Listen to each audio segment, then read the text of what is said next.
வேளாண்மை இருந்தது. சரியா? அடுத்தது ஆணிரை மேய்த்தல் ஒரு மிக முக்கியமான தொழிலா இருந்தது. இந்த வேளாண்மைங்கிறது பாத்தீங்கன்னா மருத நிலம். வேளாண்மை எந்த நிலத்தினுடைய தொழில்? மருத நிலத்தினுடைய மிக முக்கியமான தொழில். சரியா? அடுத்து ஆணிரை மேய்த்தல்ங்கிறது முல்லை நிலம். ஆணிரை மேய்த்தல் என்னது? முல்லை நிலம். முல்லை நிலத்துலதான் நிறைய மாடுகள் இருக்கும். ஏன்னா அங்க காடு, அடர்ந்தியான காடுகள், புல்வெளிகள் நிறைய இருக்கும். ஆணிரை மேய்க்கிறதுக்கு வசதியான இடம்.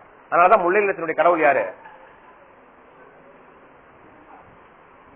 மாயோன்னு சொல்லப்படக்கூடிய திருமால். சரியா?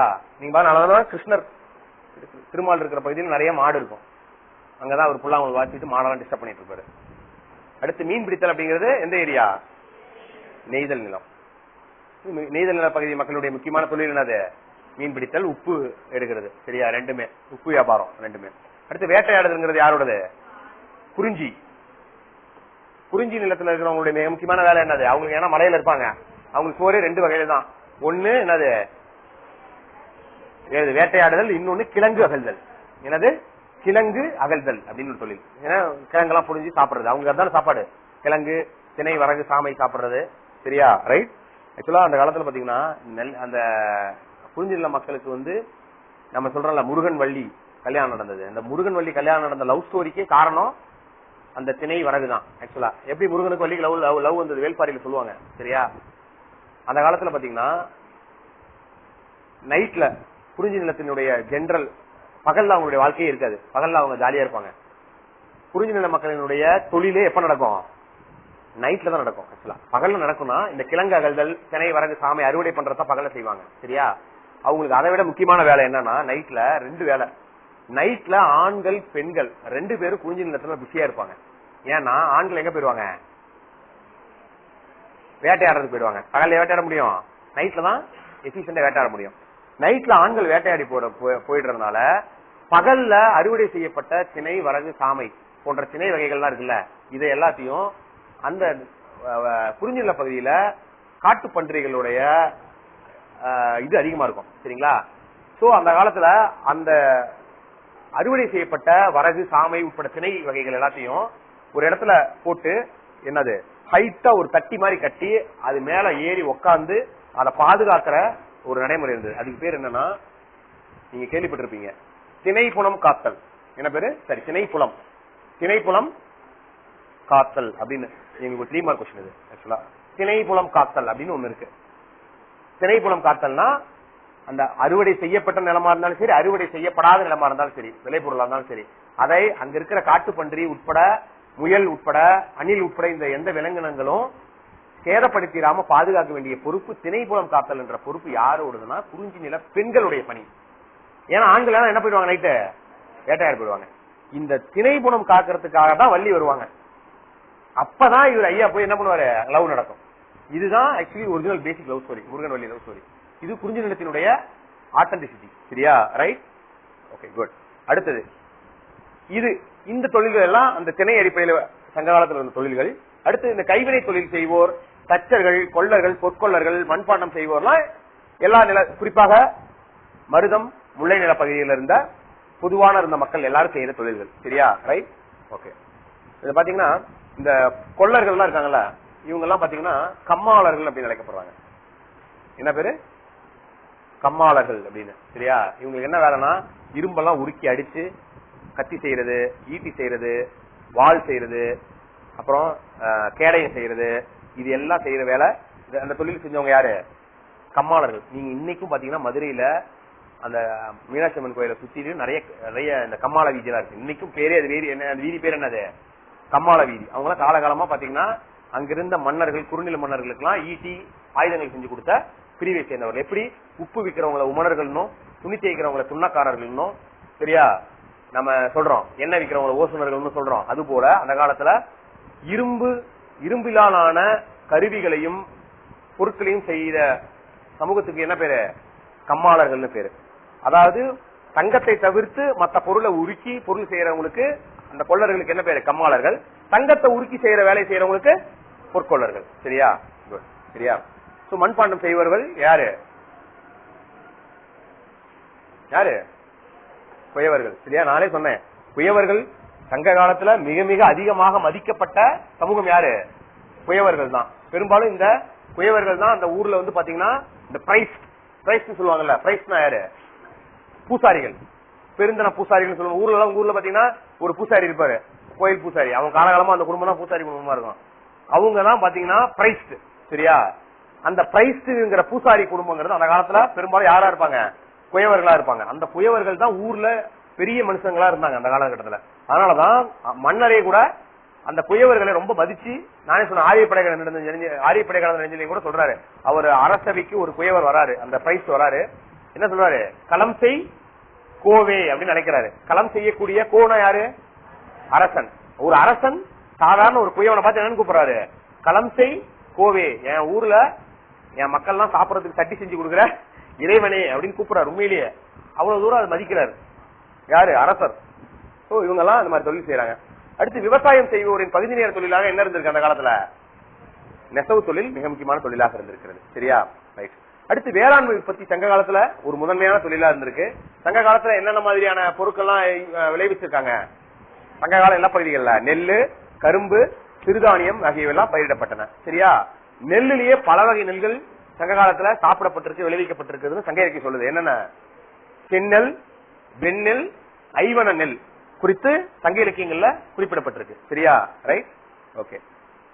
நாம இந்த மாதிரி நெல் எல்லாம் வந்து அந்த காலத்துல யூஸ் பண்ணப்பட்டிருக்கு சங்க இலக்கியம் சொல்லுது. ஆனா இந்த காலத்துல அந்த நெல் வகையெல்லாம் இல்லன்னு சொல்லி நாம தமிழ்நாடு கவர்மெண்ட் இப்ப நிறைய ப்ரோக்ராம் நடத்துறாங்க. சரிங்களா? ரைட். நீங்க இப்பயுமே நீங்க யாரோ விவசாயிகளா இருந்தீங்கன்னா நெல் எல்லாம் பாத்தீங்கன்னா புதுசா நீங்க நெல் வந்து கிராஸ் கண்டுபிடிச்சீங்கன்னா உங்களுக்கு தமிழ்நாடு அரசு ஒரு பிரைஸ் அனௌன்ஸ் பண்ணிருக்காங்க. உங்களுக்கு ஒரு விருது கொடுக்குறாங்க. சரிங்களா? என்ன விருது? நெல் ஜெயராமன் விருது அப்படின்னு ஒரு விருது கொடுக்குறாங்க. புதிய வகை நெல் எல்லாம் கண்டுபிடிச்சீங்கன்னா தமிழ்நாடு அரசு உங்களுக்கு ஒவ்வொரு வருஷமும் குடியரசு தினத்தன்னைக்கு என்ன விருது கொடுக்குறாங்க? நெல் ஜெயராமன் ஒரு விவசாயி இருந்தார். அவர் நிறைய தமிழ்நாட்டில் கிட்டத்தட்ட 100 வகைக்கு மேல நம்மாழ்வாருக்கு அடுத்து அதிகமான நெல் வகைகளை கண்டுபிடிச்சவர். அவர் பேர் என்ன? ஜெயராமன் பேரு. அவர் இறந்துட்டாரு. சிவகார்த்திகேயன் கூட போய் பார்த்துட்டு இருந்தாரு அவரை இறந்த போது. சரியா? அவரு ஹாஸ்பிட்டல் இருக்கும்போது இறந்த போது கூட போய் பார்த்தாரு. சரியா? ஜெயராமன் ஒரு விவசாயி, நம்மாழ்வார் மாதிரி ஒரு மிக முக்கியமான ஆக்டிவிஸ்ட், ஃபார்மர் ஆக்டிவிஸ்ட். அவர் பேர்ல தமிழ்நாடு அரசு என்ன அறிவிச்சிருக்காங்க? நெல் ஜெயராமன் மீது ஒவ்வொரு வருஷம் கொடுக்குறாங்க குடியரசு தின அன்னைக்கு. சரியா? புது வகையான நெல்களை கண்டுபிடிக்கிறவங்க, கிளாஸ் கண்டுபிடிக்கிறவங்க. சரியா? அடுத்தது வனப்பகுதியில் இடம் விட்டு இடம் மாறி சாகுபடி செய்யும் முறை. நான் சொன்னல திணை புனம் காத்தல். இந்த புனம் சில புலம் இல்ல, புனம் தான். சரியா? புனம் அதாவது வனப்பகுதியில இடம் விட்டு இடம் மாறி. ஆக்சுவலா குறிஞ்சி நிலப்பகுதியில மலைப்பகுதிகளில் இன்னைக்கு வரலும் நீங்க என்ன விவசாயம் தான் பண்ணுவாங்க? இந்த இடம் விட்டு இடம் மாதிரி செய்யக்கூடிய விவசாயம் தான் பண்ணுவாங்க. இது பேர் நாடோடிகள் விவசாயம் பேரு. சரியா? ரைட். நீங்க பாத்தீங்கன்னா அசாம்ல எல்லாம் பாத்தீங்கன்னா இந்த இது பேர் நிறைய வெவ்வேறு விதமான கல்டிவேஷன் மெத்தட்னு பேரு. அசாம்ல கூட இதுக்கு என்ன பேரு? ரொம்ப ஃபேமஸான கல்டிவேஷன் என்னது? Zoom cultivation. கேள்விப்பட்டிருக்கீங்களா? ஜியோகிராபில என்ன பேரு? Zoom cultivation. ஆக்சுவல் ஜூம் கிடையாதுங்க, ஜூம். அதான் சொல்ல வந்தேன். இப்ப கேரளால என்ன கல்டிவேஷன்? பொன்னம். சரியா? ஒண்ணு இல்லைங்க, மலைப்பகுதியில பாத்தீங்கன்னா ஒரு மண்ணுல ஒரு பயிர் விளைஞ்சிச்சுன்னா உடனே அடுத்து இன்னொரு பயிர் விளையாது. அது என்ன பண்ணும்? ஏற்கனவே அறுவடை பண்ண பயிர் அந்த நிலத்துல இருக்கிற அந்த மண்ணுல இருக்க வளத்தை எடுத்துரும். இப்ப கரும்பு காட்டுல பாத்திருக்கீங்களா? ஒரு தடவை கரும்பு போட்டாங்கன்னா அடுத்த தடவை அந்த காட்டுல என்ன பண்ண மாட்டாங்க? கரும்பு போட மாட்டாங்க. இடையில என்ன பண்ணுவாங்க? ஏதாவது ஒரு ஒரு புல் வகையோ ஏதோ ஒண்ணு போட்டு இடையில தக்காளியோ கடலக்காயோ போட்டு அதை அந்த நிலத்திலேயே உழுதுருவாங்க. உழுது மண்ணு வளமானதுக்கு அப்புறம் அடுத்த ஸ்பெல்ல தான் என்ன பண்ணுவாங்க? ஒரு ஸ்பெல்லு தள்ளி தான் மறுபடியும் கரும்பு போடுவாங்க. சரியா? மலைப்பகுதியில பெரும்பான்மையான திணை, வரகு, சாமை இந்த மாதிரியான இதெல்லாம் வந்து மண் வளத்தை, மண் இருக்க மினரல்ஸை உறிஞ்சக்கூடிய தன்மை உடையது. அதனால மலைப்பகுதியில் இருக்கிற மக்கள் என்ன பண்ணுவாங்கன்னா இடம் விட்டு இடம் மாறி அவங்க பெரும்பாலும் ஜென்ரலா இப்பதான் வந்து ஒரு இடத்துல தங்கி வாழ்றாங்க. அந்த காலத்துல பெரும்பாலும் 19th செஞ்சுரிக்கு முன்னாடி கூட மலைப்பகுதிகளில் இன்னைக்கு நார்த் ஈஸ்ட்ல எல்லாம் கூட அவங்க யூஸ் பண்ற பெரும்பான்மையான கல்டிவேஷன் வந்து பாத்தீங்கன்னா மைக்ரேட்டட் கல்டிவேஷன். இடம் விட்டு இடம் மாறி வேளாண்மை செய்யறது. இப்ப இந்த நிலத்துல கிழங்கு போடுறாங்கன்னா அடுத்த தடவை இங்க போட மாட்டாங்க. இங்க இருந்து ஒரு 10 வயல் தள்ளி அங்க என்ன பண்ணுவாங்க? கிழங்கு போடுவாங்க. சரிங்களா? அடுத்து இந்த இடத்துல வேற ஏதாவது போடுவாங்க. இன்னொன்னு ஏற்கனவே இருக்கிற நிலத்துல விளைச்சல் முடிஞ்ச உடனே அந்த என்ன பண்ணிடுவாங்க? அந்த இடத்துல எரிச்சிருவாங்க. எரிச்சிட்டு அந்த இடத்துல நிலத்தை பண்படுத்திடுவாங்க. சரியா? இது பேர் வந்து இடம் விட்டு இடம் மாறி செய்யக்கூடிய மைக்ரேட்டட் கல்டிவேஷன். சரியா? நாம யூஸ் பண்றது பேர் வந்து தீவிர வேளாண்மை, இன்டென்சிவ் கல்டிவேஷன். நம்ம செய்யறது என்ன பேரு? நம்ம சமவெளி பகுதிகளில் நாம யூஸ் பண்ற அக்ரிகல்ச்சர் சிஸ்டத்துக்கு பேர் என்னங்க? Intensive agriculture. தமிழ்ல என்ன பேரு? தீவிர வேளாண்மை திட்டம் பேரு. சரியா? நாம ஒரே இடத்துல அந்த நிலத்தை யூஸ் பண்ணுவோம். அந்த நிலத்தையே போட்டு படுத்தி எடுப்போம். இன்னொன்னு, அந்த இடத்துல நம்ம இந்தியாவில் இருக்கிற இன்டென்சிவ் கல்டிவேஷன் என்ன பேருனா, ஒரு நிலம் இருக்கும், அதுவும் சிறு நிலப்பகுதியா இருக்கும். அங்க ஒரு பயிர் மட்டும் தான் போடுவோம், ஊடு பயிர் எல்லாம் போட மாட்டோம். ஒரு பயிர் மட்டும் போட்டு அந்த பயிர்ல வர விளைச்சலுக்கு அதிகமான ஆளை வச்சு அறுவடை பண்ணுவோம். அறுவடை பண்ணதுக்கு அப்புறம் வர்ற விளைச்சல்ல பெரும்பகுதியை தன்னுடைய சாப்பாட்டுக்கு எடுத்துக்கிட்டு மிச்சம் இருக்கிற கொஞ்சம் பகுதியை பக்கத்துல இருக்கிற சந்தையில போய் வித்துருவோம். கடைசியா பார்த்தா 5 ரூபா கூட மிஞ்சாது. இதுக்கு பேரு தான் என்னது? உண்மையிலே இதுக்கு பேரு தான் என்னது? Intensive cultivation. இந்தியாவில் இருக்கிற பெரும்பான்மையான விவசாயிகள் கடனில் இருப்பதற்கு காரணம் இந்தியாவில் பின்பற்றக்கூடிய இந்த இன்டென்சிவ் கல்டிவேஷன் தான் காரணம். இது நான் சொல்லல, யார் சொன்னது? அமர்த்தியா சென். அமர்த்தியா சென் யாரு? எக்கனாமிக்ஸ். சரியா? நோபல் பரிசு பெற்ற எக்கனாமிக்ஸ். ஏன் இதுவே ஃபாரின்ல வந்து பாத்தீங்கன்னா இன்டென்சிவ் கல்ச்சர் ஃபார்ம் இது பண்ண மாட்டாங்க. அவங்களுக்கு வந்து பாத்தீங்கன்னா அவங்களுடைய கல்டிவேஷன் வந்து பாத்தீங்கன்னா ரொம்ப எலவேட்டட் கல்டிவேஷன். பெரிய நிலப்பகுதி இருக்கும்.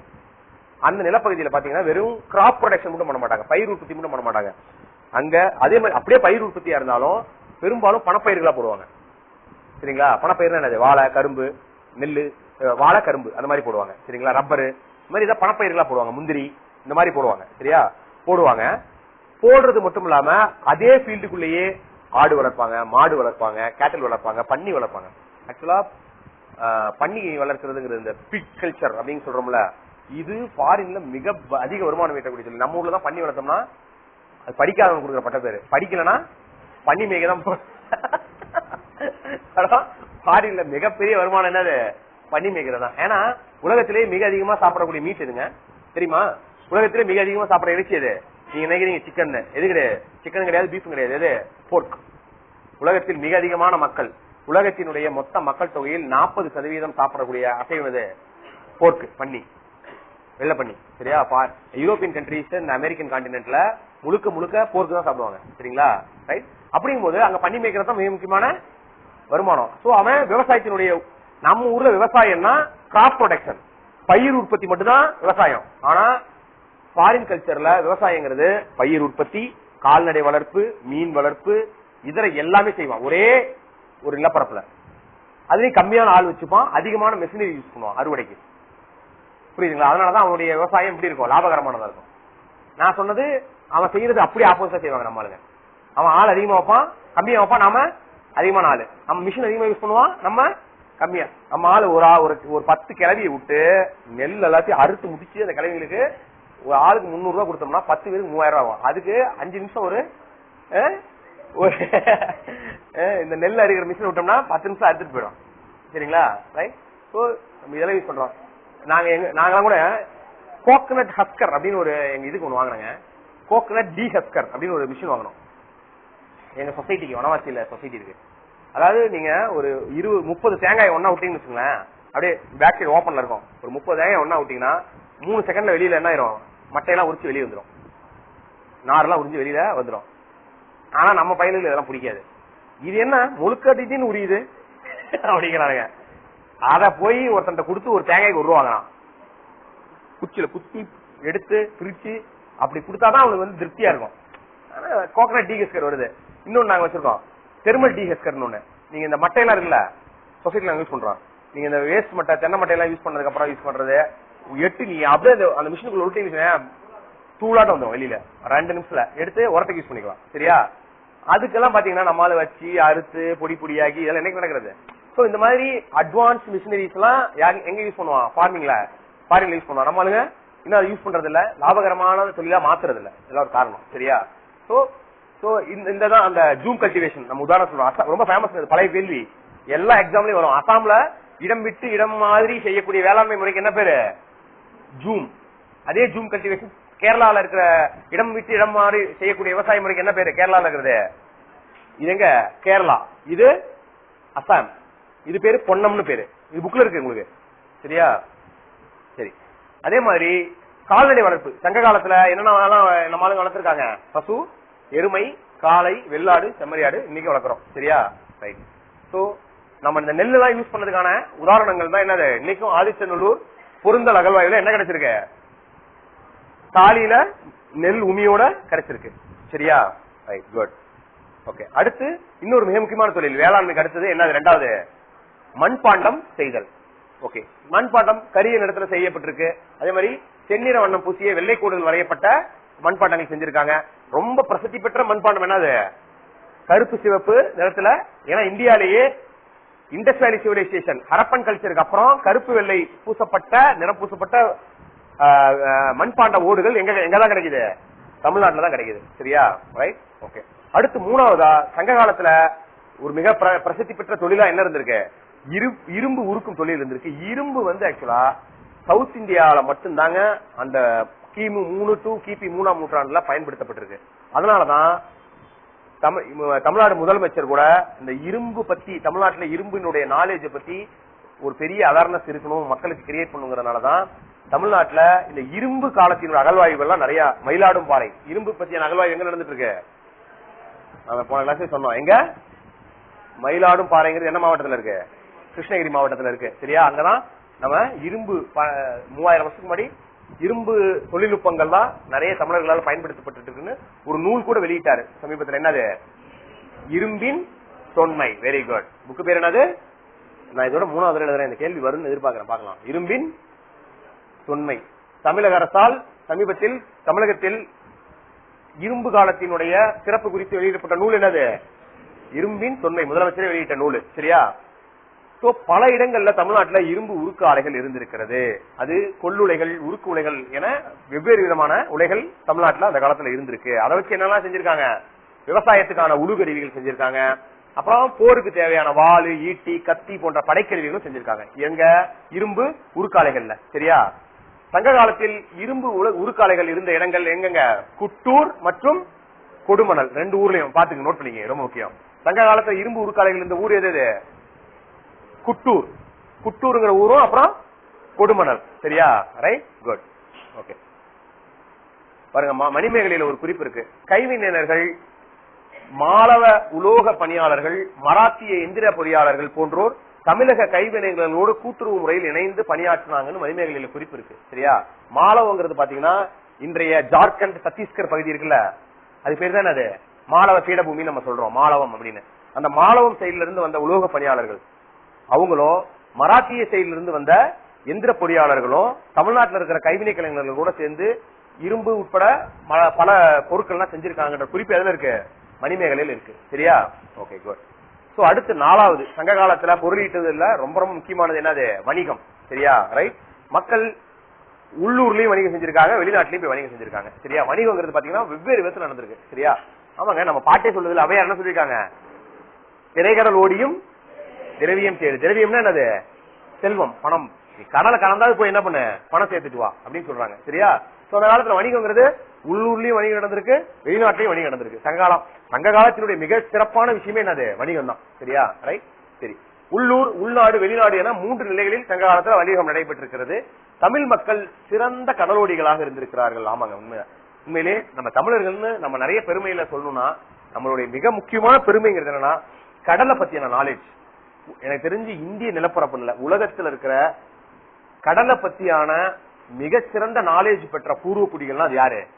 தமிழர்கள் தான். ஏன்னா தமிழர்கள் மாதிரி கடலை அறிந்தவர்கள் யாருமே கிடையாது. ஏன்னா சங்க இலக்கியம் கடலை பத்தி அக்கு வேற ஆணி வேற புட்டு புட்டு வைக்குதுங்க. சரியா? அதனாலதான் உலக இலக்கியங்களை சொல்றாங்க. நம்ம குறிப்பா சோழர்கள் காலத்துல வங்காள விரிகுடா சோழர்கள் எப்படி இருந்தது? ஏரி மாதிரி இருந்ததுன்னு அசோகர் எழுதுறாரு கல்வெட்டுல. எப்படி இருந்தா? சோழர்கள் கடலை எப்படி யூஸ் பண்ணாங்களா? ஏரி மாதிரி யூஸ் பண்ணாங்கன்னு பாறை கல்வெட்டுல எழுதுறாரு அசோகர். உண்மையிலேயே அதனாலதான் சோழர்கள் இந்த கடலை ரொம்ப இந்த வங்காள விரிகுடாவை ரொம்ப ரொம்ப ஹேண்டியா யூஸ் பண்ணனாலதான் இந்த வங்காள விரிகுடாவுடைய இந்த கடலோர கரைக்கு என்ன பேரு? இந்த கரைக்கு என்னங்க பேரு? சோழமண்டல கடற்கரை. நீங்க வெஸ்ட் பெங்கால்ல இருந்து இங்க கன்னியாகுமரி முடிவு இந்த கடற்கரைக்கு என்ன பேரு? சோழமண்டல கடற்கரை. இங்கிலீஷ்ல இது பேர் என்னது? பிரிட்டிஷ்காரனுக்கு சோழமண்டலங்கிற வார்த்தை வரல, அவன் என்னன்னு கூப்பிட்டான்? சோழமண்டலங்கிறத கோரமண்டல் தான். சரியா? ரைட். இங்கிலீஷ்ல இது பேர் என்னது? கோரமண்டல் கோஸ்ட். தமிழ்ல என்னது? சோழ மண்டல கடற்கரை. சரியா? ரைட். சோ சோழர்கள் அவ்வளவு தூரம், அதனாலதான் கடல் கடந்து போய் மலேசியா, தாய்லாந்து, வியட்நாம், ஜாவா தீவுகள், இந்தோனேஷியா, அத்தனை தீவுகளையும் என்ன பண்ண முடிஞ்சது அவங்களால கைப்பற்ற முடிஞ்சது. ஏன்னா கடல்ல இருக்க நாலேஜ்.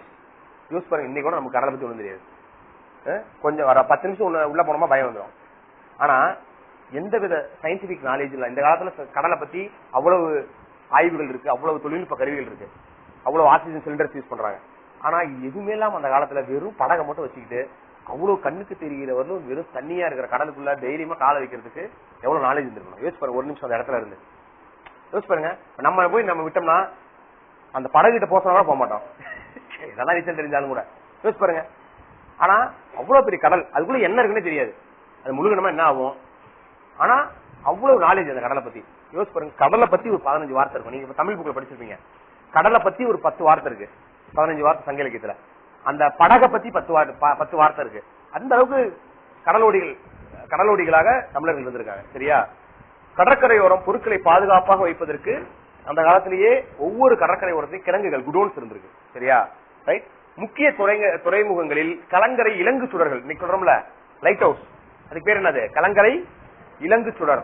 அந்த காலத்திலேயே நட்டு வச்சிருந்திருக்காங்க. இன்னைக்கும் நீங்க பாத்தீங்கன்னா வேதாரண்யம் கடற்கரையில 10ஆம் நூற்றாண்டினுடைய இலங்கு சுடர் இன்னைக்கு இருக்கு.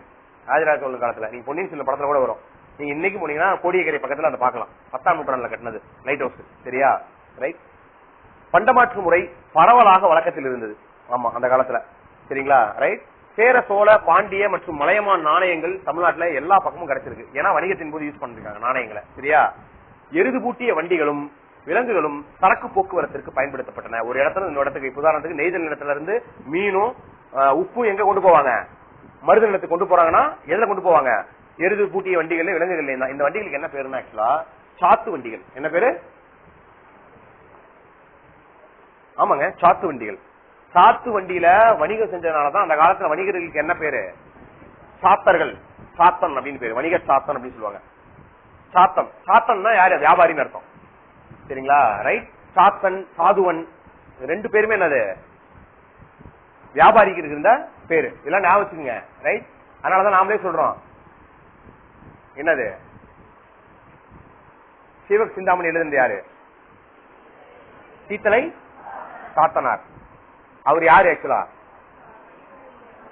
கூலவாணிகன் சீத்தலை சாத்தனார். கூலம்னா என்னது? தானிய வியாபாரி. தானிய வியாபாரம் பண்ண சீத்தலை சாத்தனார். சாத்தனுங்கிற யாரு? ஒரு வியாபாரி. சரியா? ரைட். Okay, good. சரி, அடுத்தது கடற்பயணம். பாருங்க, களம், பரி, ஓடம், தோணி, தெப்பம், நாவாய், இது எல்லாமே கடலை பத்தியான வார்த்தைகள். அதாவது கடல் இல்ல, நாவாய், படகு பத்தியான வார்த்தைகள். அந்த காலத்தில் யூஸ் பண்ண, கடல் பயணத்துக்கு யூஸ் பண்ண படகு மற்றும் நாவாயுடைய பெயர்கள். ரைட். சோ எந்த அளவுக்கு கடல் வணிகம் நம்மளுக்கு கைவந்த கலையா இருந்திருக்கு பாருங்க. பொன் வணிகர்கள், துணி வணிகர்கள், உப்பு வணிகர்கள் என குறிப்பிட்ட பண்டத்தை மட்டுமே வியாபாரம் செய்யற வியாபாரிகள் இருந்திருக்காங்க. இப்ப உதாரணத்துக்கு உப்பு வணிகர்கள்னா யாரு? உமணர்கள். உமணர் என்ன வியாபாரம் மட்டும் தான் பண்ணுவான்? உப்பு வியாபாரம் மட்டும் தான் பண்ணுவான். புரியுதுங்களா? பொற்கொள்ளன்னா தங்கம் மட்டும் தான் வியாபாரம் செய்வான். துண்ணக்காரன்னா துணி மட்டும் தான் தைச்சு கொடுப்பான். அந்த மாதிரி ஒரு பர்டிகுலர் தொழிலை செய்யக்கூடிய வியாபாரிகளும் இருந்திருக்காங்க. ஒரு தொழிலை மட்டும் செய்யக்கூடியவங்க. சரியா? ரைட். எகிப்து மன்னர் 2ஆம் ராம்செஸ் பதப்படுத்தப்பட்ட உடலில் அந்த காலத்தில் கருமிளகு இருந்திருக்கு. அப்புறம் பாருங்க, 2ஆம் எகிப்துடைய மன்னர் 2ஆம் ராம்செஸ், அவருடைய மம்மின்னு சொல்றோம்ல, மம்மி தானே அது பதப்படுத்தப்பட்ட உடல். அவரோட மம்மிய ஆய்வு செஞ்சு பார்க்கும்போது என்ன இருந்திருக்கு? கருமிளகு இருந்திருக்கு. ஆக்சுவலி எகிப்து உட்பட அந்த வடமேற்கு ஆட்சி பகுதியில் எங்கேயுமே என்ன விளையாது? மிளகு விளையாது. அப்ப எப்படி ராம்செஸ் மம்மியில மிளகு வந்துச்சு? ஏன்னா அந்த காலத்துல இந்தியாவில இருந்து மிளகு ஏற்றுமதிங்கிறது ரொம்ப பரிச்சயமா இருந்தது. குறிப்பாக முசிறியிலிருந்து அதிக அளவிலான மிளகு ஏற்றுமதி செய்யப்பட்டு இருந்தது. எங்க? எகிப்து, ரோமானிய பகுதிகளுக்கெல்லாம். சரியா? நான் என்ன சொன்ன, கிளியப்பட்டா ஜூஸ்ல அரைச்சி குடிக்கிற அளவுக்கு முத்து மிளகு தான் அந்த காலத்துல வணிகத்துல சிறந்து இருந்தது. பிளினி சொல்றாரு, இங்க இருந்து ஏற்றி போன மிளகால எங்களுடைய கஜானாவே காலி ஆயிடுச்சு. யாரு? தமிழ்நாட்டில இருந்து ஏற்றுமதியான மிளகால எங்களுடைய கஜானாவே காலி ஆயிடுச்சுன்னு சொல்றாரு. யாரு? பிளினி தன்னோட நூல்ல. சரியா? அந்த அளவுக்கு இங்க இருந்து மிளகு ஏற்றுமதி செய்யப்பட்டு இருந்தது. சரியா? ரோம பேரரசர் ஆரிலியன் இந்திய பட்டு எடைக்கு எடை தங்கத்திற்கு ஈடான அளவுக்கு புகழ்பெற்று இருந்ததுன்னு சொல்றாரு. அதாவது இந்தியால இருந்து வர டிரெஸ்ஸுக்கு தங்கத்துக்கு எடை, டிரெஸ்ஸோட எடைக்கு ஈக்குவலா தங்கத்தை கொடுத்திருக்காங்க. அந்த அளவுக்கு அந்த டிரெஸ் மேல அந்த டிரெஸ் குவாலிட்டியா இருந்திருக்கு அப்படின்னு சொல்றாரு ஆரிலியன். சரியா? ரோமானியத்துடைய பேரரசர். அந்த அளவுக்கு நாமளே சொன்னோம்ல, பாம்போட சட்டையோட மெலிதான ஆடைகள்லாம் அந்த காலத்துல தமிழ்நாட்டுல யூஸ் பண்ணியிருக்காங்க. மஸ்லின் பட்டு யூஸ் பண்ணிருக்காங்க. சரியா? ரைட். Okay right. சோ மீண்டும் வருது, உப்பு வணிகர்களுக்கு என்ன பேரு? உமணர்கள். சரியா? சோ தமிழ் பிராமி கல்வெட்டுகள் நம்மளுடைய வணிகர்களை எவ்வளவு இந்த மாதிரி பேரெல்லாம் குறிப்பிடுகிறது. வணிகன், சாத்தன், நிகமச்சாத்து என ஒரு இடத்துல இன்னொரு இடத்துக்கு போய் வணிகம் செய்யற ஆட்களை இந்த மாதிரி பேர்ல எல்லாம் குறிப்பிட்டிருக்கு. சரியா? இல்ல இன்னொன்னு கூட ஆட் பண்ணீங்க, சாதுவன் அப்படிங்கறது ஆட் பண்ணீங்க. சாதுவன் அப்படிங்கறது ஆட் பண்ணீங்க. இதுவா? ரைட். சரி. அதே மாதிரி பாத்தீங்கன்னா அந்த காலத்துல பாத்தீங்கன்னா முக்கியமான நகரங்கள் புகார், அதாவது பூம்புகார், மதுரை, இந்த மாதிரி நகரங்கள் எல்லாம் 2 வகை சந்தைகள் பரவலாக இருந்திருக்குங்க. 2 வகை சந்தைகள். என்னென்ன சந்தைகள் அது? நாலங்காடி, அல்லங்காடி. பகல் நேரத்துல செயல்படுற கடைகளுக்கு என்ன பேரு? நாலங்காடி. நைட் நேரத்துல மாலையிலிருந்து நைட் நள்ளிரவு வரை செயல்படக்கூடிய கடைகளுக்கு என்ன பேரு? அல்லங்காடி. அல்னா என்னது? இரவு. இரவு நேரத்தில் செயல்படக்கூடிய கடைக்கு என்ன பேரு? அல்லங்காடி. அப்பனா எந்த அளவுக்கு வியாபாரம் செலுத்தி இருந்தது. இன்னைக்கு கூட 9 மணிக்கு கடை சாத்தி போறோம் நம்ம ஊர்ல. ஏன் 10 மணிக்கு மேல யாவும் பொருள் வாங்குறான்னு. ஆனா அந்த காலத்துல வணிகம் 10 மணிக்கு மேல போய் பொருள் வாங்குற அளவுக்கு சந்தை பிஸியா இருந்திருக்கு. அதனாலதான் அந்த கடைகள் தொடர்ச்சியா செயல்பட்டு இருந்திருக்கு. சரியா? அதனாலதான் பாத்தீங்கன்னா மதுரையில பாத்தீங்கன்னா இன்னைக்கு நைட்ல பாத்தீங்கன்னா நீங்க போய் இறங்குங்க, நீங்க எந்த நேரத்துல இறங்கினாலும் 30 கடை இருக்கும் மதுரையில பஸ் ஸ்டாண்ட்ல. இன்னைக்கு கூடங்க மதுரையில நீங்க போய் ஒரு 1:15 இறங்குறீங்க, உங்களால சூடா புரோட்டா சாப்பிட முடியும். சீரியஸா நீங்க ஆரப்பாளையத்துல இறங்கினாலும் சரி, எங்க இறங்கினாலும் சரி, உங்களால என்ன பண்ண முடியும்? சுவையா சாப்பிட முடியும். ஏன்னா அந்த ஊர் காலகாலமா அல்லங்கடி இருந்த ஊரு. சரியா?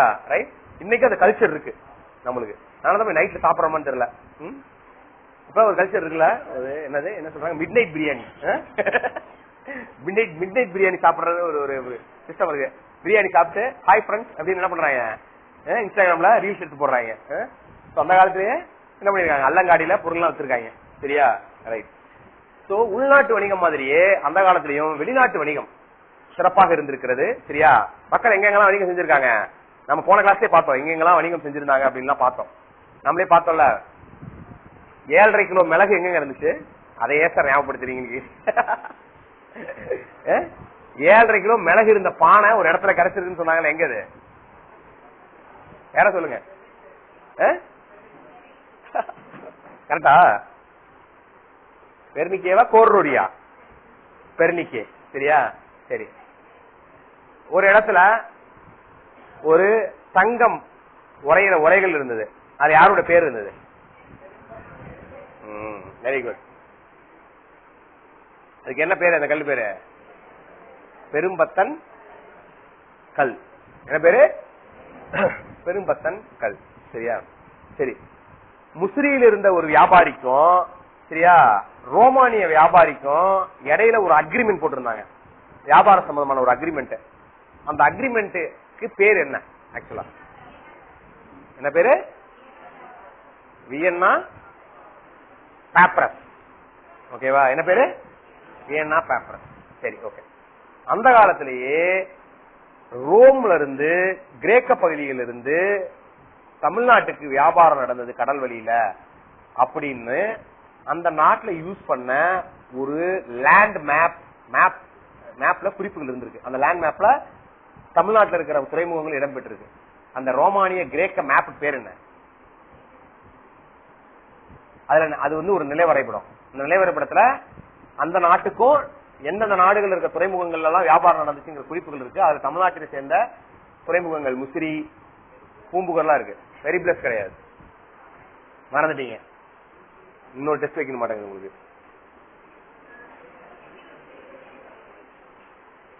என்ன பேரு? ஷூட்டிங் ஏரியன் அட்டவணை. சரியா? என்ன பேரு? ஷூட்டிங் ஏரியன் அட்டவணை. மறந்துட்டீங்க. சரி, பரவாயில்ல. இன்னொரு தடவை ரீகேப் போட்ட வேண்டியதான். புதுசா நிறைய பேர் வந்திருக்காங்க. ஒரு ஹாஃப் டே ரீகேப் செஷன் போட்டுடலாம். சரியா? Okay, good. சரி, அடுத்து கிரேக்கம். பாருங்க, அந்த காலத்திலேயே யார் யாரெல்லாம் வணிகத்தில் இருந்திருக்காங்க அப்படிங்கறத பாத்துக்கோங்க. ஒரே விஷயம்.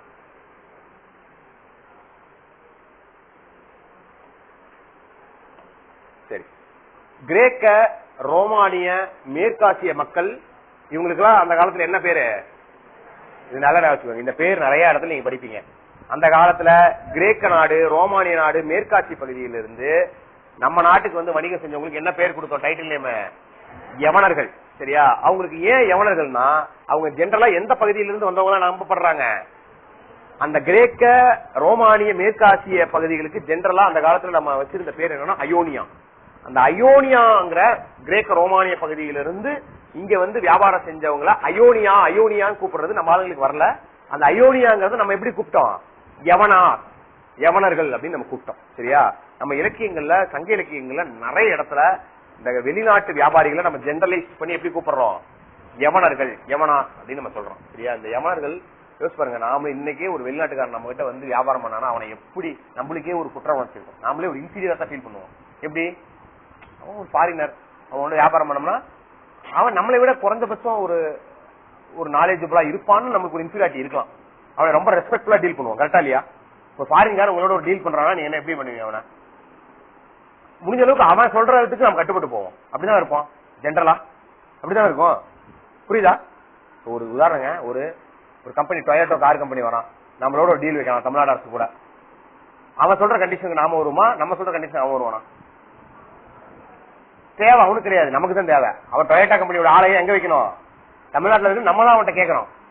அப்ப அவனை நம்ம ரெஸ்பெக்ட்ஃபுல்லா டீல் பண்ணிருப்போம் இப்ப இந்த காலத்துல கூட. ஆனா அந்த காலத்துல தமிழர்கள் யவனர்களே லெப்ட் ஹேண்டர் டீல் பண்ணிருக்காங்க. எப்படி? ஒரு நான் சொன்ன தலையாங்கனத்து தெருவென்ற நெடுஞ்செழியன் அவன் இந்த யவனர்கள் என்ன பண்ணிருக்கான் தெரியுங்களா? வாயிற் காப்பாளர்களா வச்சிருக்கான். எது? வெளியில வாயிற் காப்பாளர்களா 2 யவனர்கள் யூஸ் பண்ணிருக்கான். அந்த புறத்துல எல்லாம் யூஸ் பண்ணிருக்கான் எடுப்படி வேலைக்கு. யாரு? தலையாங்கனத்து தெருவென்ற நெடுஞ்செழியன். அந்த அளவுக்கு யவனர்களுக்கு வியாபாரத்துல தமிழ்நாட்டுக்காரங்களோட மிங்கிள் ஆயிட்டாங்கன்னு சொல்ல வராங்க. புரியுதா?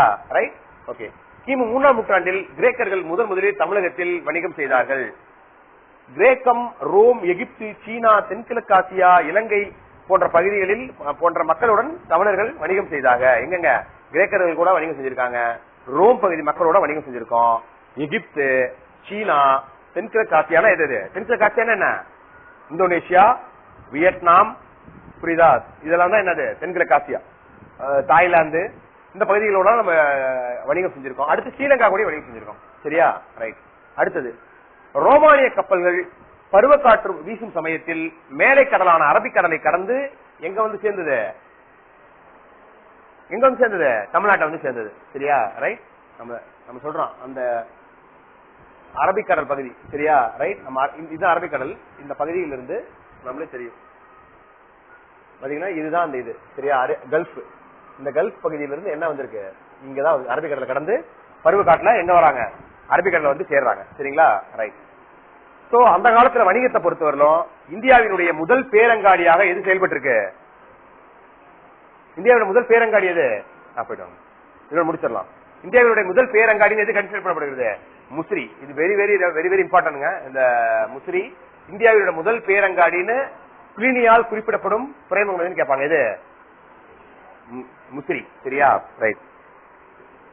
வணிக சான்றுகள். சரியா? அம்போரா என்னும் ரோம நாட்டு ஜாடிகள், கண்ணாடி பொருட்கள், ரோமானிய தங்க நாணயங்கள் ஆகியவை நம்மளுக்கு தமிழ்நாட்டுல நிறைய இடத்துல அகழ்வாய்வுல கிடைச்சிருக்கு. இந்த அம்போராங்கிறது ஜெனரலா எந்த நாட்டினுடைய ஜாடிகள்?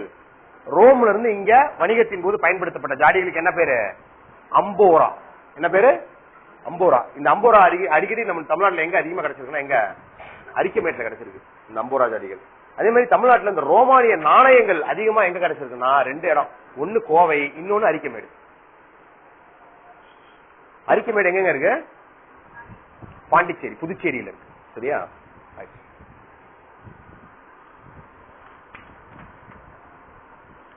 Okay, right.